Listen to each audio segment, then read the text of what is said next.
Mr. Chairman, thanks for joining us. We appreciate it. I want to read a key line from the Southern District of New York filing from Friday. It says, quote, with respect to both payments, Cohen acted with the intent to influence the 2016 presidential election in particular, and as Cohen himself has now admitted, with respect to both payments, he acted in coordination with and at the direction of individual one. Individual one, of course, is President Trump. So that's crystal clear. Federal prosecutors are saying that the president ordered Michael Cohen to commit to federal campaign finance felonies. In your view, does that rise to the level of an impeachable offense?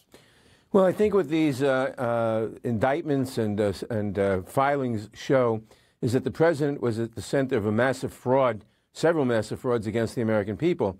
And it's now our job, the job of the Justice Department, the special counsel, and the Congress to get to the bottom of this, to find out exactly what was going on, to find out the extent of the president's involvement, to find out basically what did the president know and when did he know it, so that we can then hold him accountable.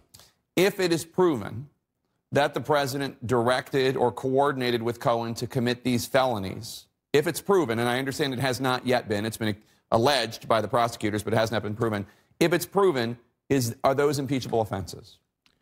Well, they would be impeachable offenses. Whether they are important enough to justify an impeachment is a different question, but certainly they'd be impeachable offenses because even though they were committed before the president became president, they were committed in the service of fraudulently obtaining the office. That would be that would be an impeachable offense. But the fact of the matter is that what we see from these indictments and charging statements is a much broader conspiracy against the American people involving these payments, involving attempt to influence the campaign improperly with improper payments, involving the Russians trying to get influence in the campaign, involving the president lying for an entire year about his ongoing business arrangements, business dealings with the Russians, involving obstruction of justice. All of these have to be looked at very seriously by the Congress, by the special counsel, and by the Justice Department, and to see what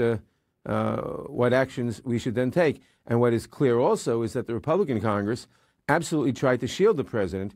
The new Congress will not try to shield the president, but will try to get to the bottom of this in order to serve the American people and to stop this massive fraud on the American people. Can you explain what you mean when you differentiate between maybe these are, if it's proven, it's impeachable offenses, but that does not necessarily mean that the offenses themselves are important enough to actually begin proceedings of impeachment?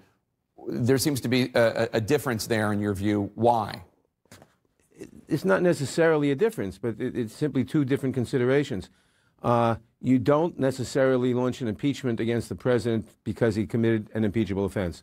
There are several things you have to look at. One, were there impeachable offenses committed? How many, et cetera? And secondly, how important were they? Do they rise to the gravity where you should undertake an impeachment? An impeachment is an attempt to, in effect, overturn or change the result of the last election. You should do it only for very serious situations. So that's always the question. But you just said that the president seems to be in the middle, seems to have been in the middle of a massive fraud against the American people. That doesn't sound like somebody who thinks that these alleged crimes don't rise to the level of needing impeachment. I didn't say they don't rise. I said we have to get to the bottom of all of this. We have to find out exactly what was going on. We have to look at these crimes and what did the president know and when did he know about these crimes. We have to look at the Russian interference with the campaign and what did the president know about that and to what extent did he cooperate with that.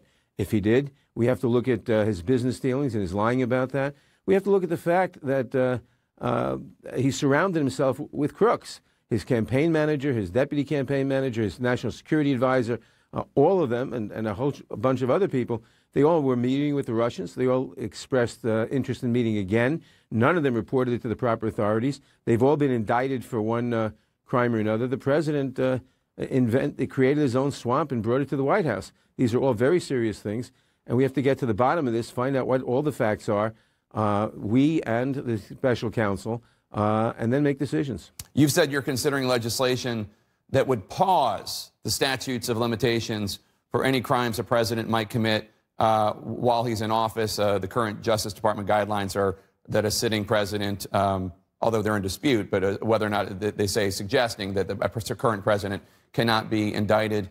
Do you think a current president cannot be indicted? And if so, do you think President Trump should then be susceptible to be indicted after he leaves the White House? Number one, I disagree with the Office of Special Counsel in the Department of Justice. There's nothing in the Constitution that prohibits the president from being indicted.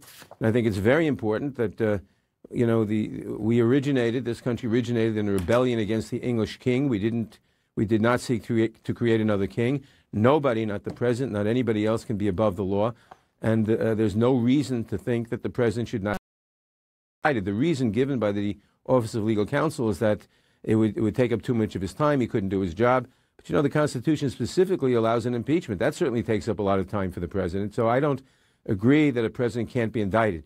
But insofar as the Justice Department refuses to indict a president, no matter what the evidence is, of whatever crimes, because they think he can't be indicted, we should certainly toll the statute of limitations so that if he does something before he's president or while he's president that should be indicted, and the Department of Justice will not consider indicting him, whatever the fact.